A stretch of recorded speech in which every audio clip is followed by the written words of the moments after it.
Hello everyone, myself Mrs. Binda. Welcome to online class. Today I would like to teach you the journey of seeds. बच्चों, journey का मतलब होता है travel करना यानी यात्रा करना। सीड्स सभी जानते हो, बीज को सीड्स कहा जाता है, यानी कि जो सीड्स होते हैं उनका ट्रेवल कैसा होता है, वे कैसे कैसे यात्रा करते हैं। अर्थात कि जितने भी ट्रीज और प्लांट हैं वे तो एक ही प्लेस पे रहते हैं, लेकिन सीड्स जो हैं अलग अलग प्लेसेस तक चले जाते हैं। तो वे कैसे जाते हैं उनके बारे में हम लोग इस लेसन में पढ़ेंगे। तो बच्चों, क्या आपने कभी इस वास्तविक चीज़ के बारे में सोचा है कि ट्रीज और प्लांट जो होते हैं वो एक ही प्लेस पे होते हैं, लेकिन उनके सीड्स एक प्लेस से दूसरे प्लेस चले जाते हैं। कल्पना करो, इमेजिन करो कि ये प्लांट और ट्रीज एक ही प्लेस पे रहते हैं, इनके सभी सीड्स एक ही प्लेस पर रहें तो क्या होगा? क्या ये सभी ग्रो कर पाएंगे? इस तरह के जो क्वेश्चन है वह दिमाग में आता है। तो बच्चों, ये एक ही प्लेस पे ग्रो कर पाएंगे या नहीं, इसको आप प्रैक्टिकली भी देख सकते हो और हम लोग इस लेसन में पढ़ेंगे, जिससे कि ये समझ आएगा कि ये सभी सीड्स एक ही प्लेस पे रहते हैं या अलग अलग प्लेसेस पर डिस्पर्स होते हैं, सेपरेट होते हैं। बच्चों, आप अवश्य ही फार्मर्स को क्रॉप सोइंग करते हुए या बोते हुए देखा होगा। तो जो फार्मर्स होते हैं वे सीड्स को जब बोते हैं तो दो सीड्स के बीच में डिस्टेंस छोड़ते हैं, यानी कि जब सीड्स को बोया जाता है तो एक निश्चित डिस्टेंस पर उनको बोया जाता है, जिससे कि उनका जो ग्रोथ है वो सही हो सके।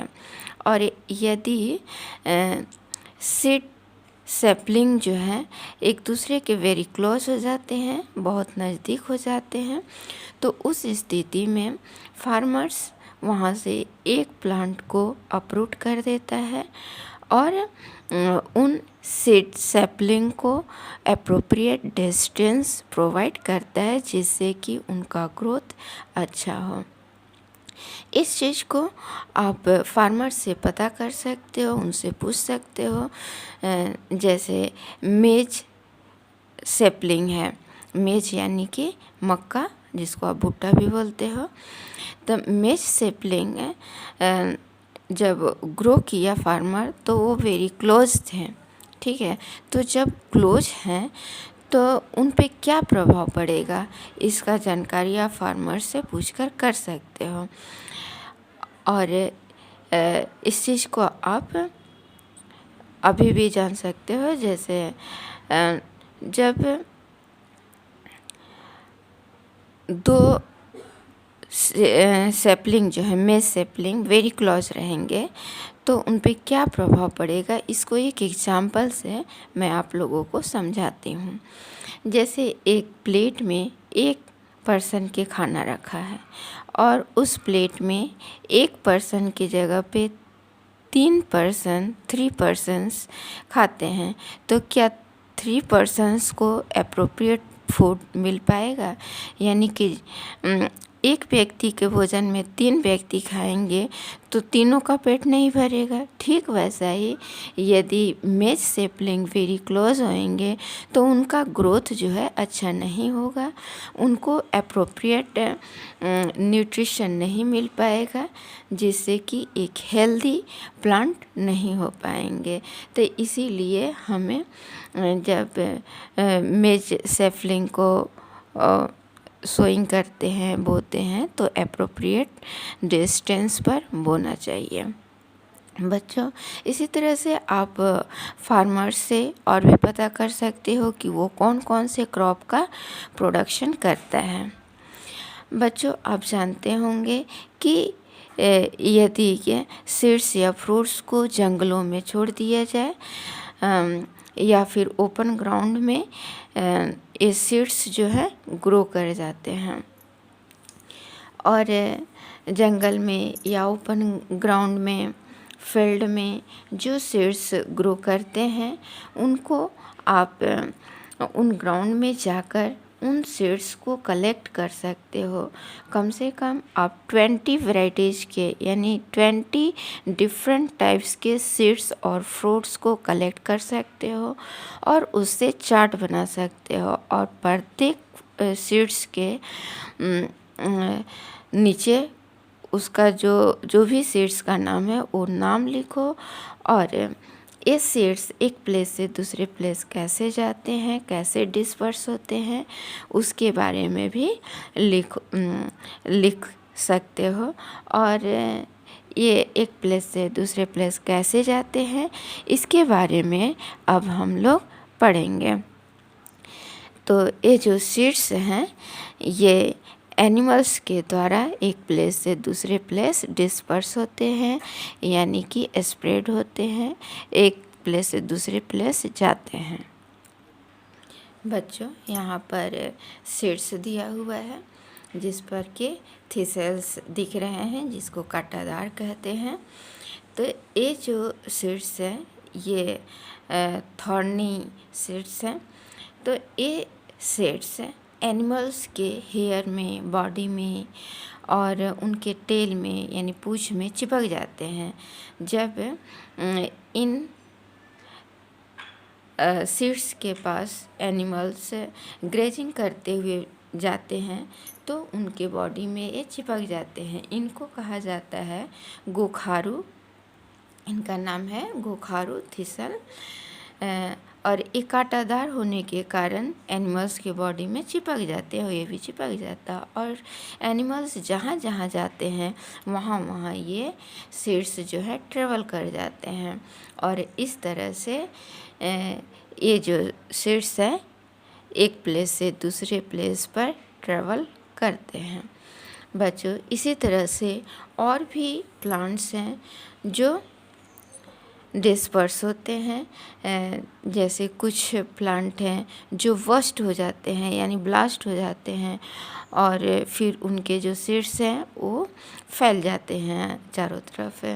जैसे पी का प्लांट आप लोगों ने देखा होगा, यहाँ डायग्राम में भी दिखाया है कि पी का एक फ्रूट है जो पक जाने पर ये बस्ट हो जाते हैं, ब्लास्ट हो जाते हैं, माने कि ये जो इन्वेलप में रहते हैं और जैसे ही ये पक जाते हैं, ड्राई हो जाते हैं तो ये फट जाते हैं जैसा कि डायग्राम में दिखाया गया है और सीड्स जो है आसपास फैल जाते हैं। इसी तरह से कुछ फ्रूट्स जो हैं वाटर के द्वारा डिस्पर्स होते हैं। जैसा कि आप सभी जानते हो कोकोनट जो है कोस्टल एरियाज़ में ग्रो करते हैं और कोस्टल एरियाज़ में होने के कारण इनके जो फ्रूट्स हैं वो पानी में गिर जाते हैं और जब ये पानी में गिर जाते हैं तो ये पानी के साथ फ्लो हो जाते हैं। और जो कोकोनट फ्रूट होता है उसमें फाइबर बहुत अधिक होता है और फाइबर के हेल्प से ये पानी में कोकोनट फ्रूट नहीं डूबता है और वो पानी के साथ बहुत दूर तक चला जाता है तैरते हुए और इस तरह से सीड्स जो है डिस्पर्स हो जाते हैं। बच्चों, कुछ सीड्स जो हैं वे विंड के द्वारा डिस्पर्स करते हैं, माने एक प्लेस से दूसरे प्लेस जाते हैं। जैसा कि ये डायग्राम में दिखाया गया है, कुछ सीड्स ऐसे होते हैं जिनके बॉडी पर फीदर लाइक स्ट्रक्चर होते हैं और विंड के साथ ये उड़कर बहुत दूर दूर तक चले जाते हैं। आप लोग शीशम के ट्रीज़ के बारे में सुना होगा या देखा होगा। शीशम के सीड जो होते हैं वो बहुत ही हल्के होते हैं और वे विंड के साथ बहुत दूर दूर तक उड़कर चले जाते हैं, जैसे रोड के किनारे या फिर फील्ड में, और वहाँ पर वो ग्रो कर जाते हैं। तो इस तरह से शीशम ट्री के जो सीड्स हैं वे डिस्पर्स हो जाते हैं। फिर आप लोगों ने देखा होगा ये हर जगह मिल जाता है, स्वेलो ओर्थ है। स्वेलो ओर्थ इस तरह का प्लांट होता है, आप कहीं पे ऐसा देखना तो समझ जाना कि वह स्वेलो ओर्थ है।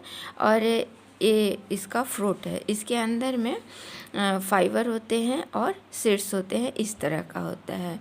और जब ये पक जाता है, राइप हो जाता है, तो इसके जो इन्वेलप हैं वो सूख जाते हैं, ड्राई हो जाते हैं और ये वस्ट कर जाता है। और इसके जो सीड्स हैं इस तरह से फीदर के साथ रहते हैं, ये विंड के साथ बहुत दूर दूर तक उड़कर चले जाते हैं। ठीक ऐसा ही सेमल के ट्रीज़ भी आप लोगों ने देखा होगा। सेमल के ट्रीज़ में भी फ्रूट्स आते हैं और उसके अंदर में फाइबर और सीड्स होते हैं। और सेमल के जो फ्रूट्स होते हैं वो भी इन्वेलप में जैसे होते हैं, उस इन्वेलप्ड रहते हैं, उसके अंदर में फाइबर और सीड्स होते हैं। और जब जिसको आप कपास कहते हो, कॉटन, तो वो जो कॉटन होते हैं बस्ट होने पर यानी राइप जब कर जाता है सेमल फ्रूट्स, तो वह बस्ट हो जाता है और उससे फाइबर्स और सीड्स वगैरह निकल जाते हैं। इसी तरह से कॉटन प्लांट भी होता है जिसको कपास कहते हो, वो भी जब राइप होता है तो बस्ट हो जाता है। और बस्ट होने के बाद उससे जो सीड्स और फाइबर निकलते हैं वे विंड के साथ बहुत दूर दूर तक चले जाते हैं। बच्चों, सीड्स जो हैं डिस्पर्स कैसे करते हैं इसको हम लोगों ने देखा है, एनिमल्स के द्वारा, वाटर के द्वारा, विंड्स के द्वारा। इसी तरह से सीड्स जो है बर्ड्स के द्वारा भी डिस्पर्स होते हैं। जैसे बर्ड्स जो है फ्रूट्स को खाते हैं और वो फ्रूट्स को खाकर और उड़कर कहीं और प्लेसेस पर चले जाते हैं, यानी दूसरे ट्रीज पर जाते हैं और वहाँ जाकर बैठ जाते हैं और वे अपने बीक को यानी चोंच को साफ करने लगते हैं। और इस साफ करते हुए बीक को आप लोगों ने देखा भी होगा कि बर्ड्स जो है अपना चोंच को साफ करती है। और जब अपने बीक को साफ करती है तो उस वक्त उसके बीक में कुछ फ्रूट्स वगैरह लगे रहते हैं और जहाँ पर वो साफ करती है वहाँ पे फॉल ड्रॉप हो जाता है। और इस तरह से सीड्स जो है एक प्लेस से दूसरे प्लेस बर्ड्स के द्वारा चले जाते हैं।